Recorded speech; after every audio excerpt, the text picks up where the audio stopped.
नमस्कार मित्रांनो, आशू रेसिपीमध्ये सर्वांचं खूप खूप स्वागत आहे। आज आपण नागलीच्या पापडाचं पीठ कसं बनवायचं आहे हे बघणार आहे। चला तर आपण आता रेसिपीला सुरुवात करूया।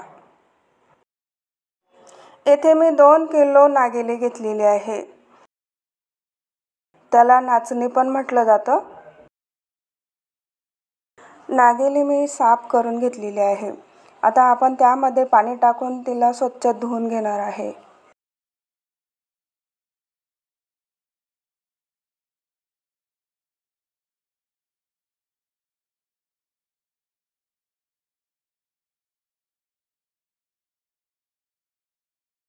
इथे मी नागलीमध्ये पाणी टाकलेलं आहे। नागली आपल्याला छान अशी चोळून छान पैकी धुवून घ्यायची आहे।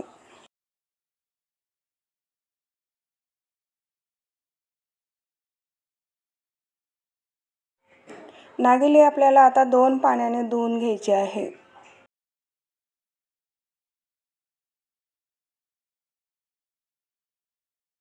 इथे आपली नागली छान पैकी धुतलेली आहे। आता आपण एका चाळणीमध्ये ती काढून घेणार आहे।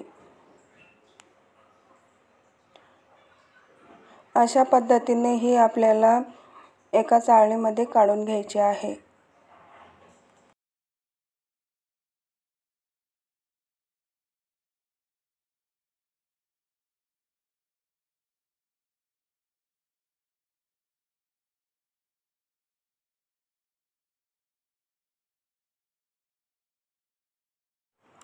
आता मी इथे एक मोठं पातेलं घेतलेलं आहे।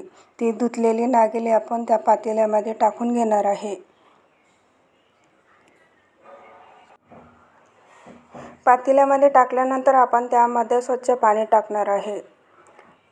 स्वच्छ पाणी टाकल्यानंतर आपल्याला ती 1 दिवस पूर्ण भिजू घालून ठेवायची आहे। इथे आता 1 दिवस पूर्ण झालेला आहे। मी झाकण खोलून बघितलेलं आहे। आता आपण बघू शकता आपली नागली छान पैकी भिजलेली आहे। इथे मी एक सुती कपड्याचा नॅपकिन घेतलेला आहे। त्यामध्ये आपल्याला ती नागली त्यामध्ये टाकून घ्यायची आहे।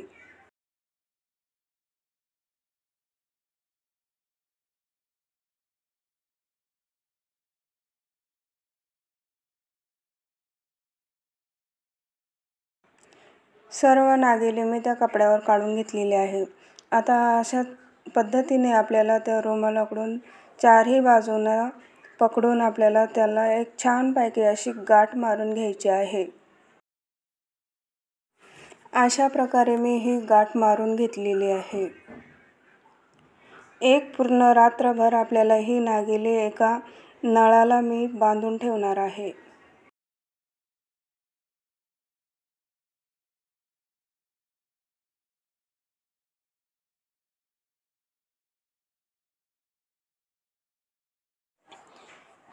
इथे मी आता रात्रभर ठेवलेली नागली आपण काढून बघूया।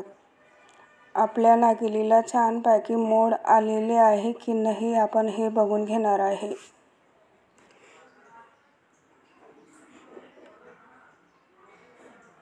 हे बघा, आपण बघू शकता इथे आपल्या नागलीला छान पैकी मोड आलेले आहे। आता आपण ही नागली आपल्याला फॅन खाली सुकून घ्यायची आहे।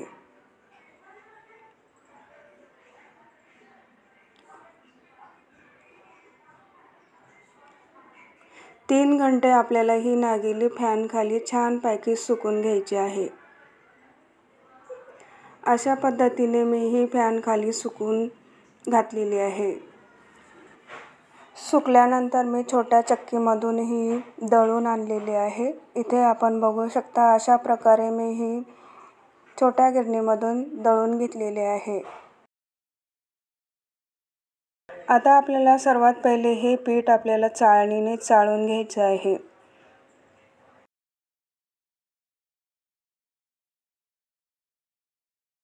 चाळणीने चाळल्यानंतर आपल्याला जी नागलीची साल आहे त्या चाळणीमध्ये निघून येते। इथे आपण बघू शकता अशा प्रकारे जी नागलीची साल आहे अशा प्रकारे हे निघलेले आहे। चाळणीने चाळल्यानंतर आता आपल्याला एक कपडा एका पातेल्याला बांधून घ्यायचा आहे आणि चाळलेलं पीठ आपण आता ह्या कपड्यामधून काढून घेणार आहे। इथे आपण बघू शकता एका कपड्यावर मी पीठ टाकलेलं आहे। अशा पद्धतीने आपल्याला ते कपड्याद्वारे चाळून घ्यायचं आहे।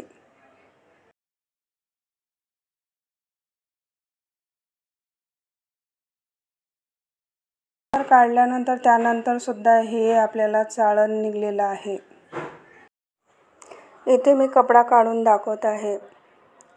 हे बघा, अशा पद्धतीने आपलं पीठ छान असं मुलायम निघलेलं आहे। एकदम छान असं मऊ मऊ आपलं पीठ तयार झालेलं आहे। जे कपड्यावरचं चाळण आहे ते तुम्ही परत दळू शकता। नागलीचं पीठ कसं तयार करायचं आहे हे मी तुम्हाला दाखवलेलं आहे। तुम्हाला आवडले असेल तर नक्कीच कमेंट करा, शेअर करा, सबस्क्राईब करा। धन्यवाद।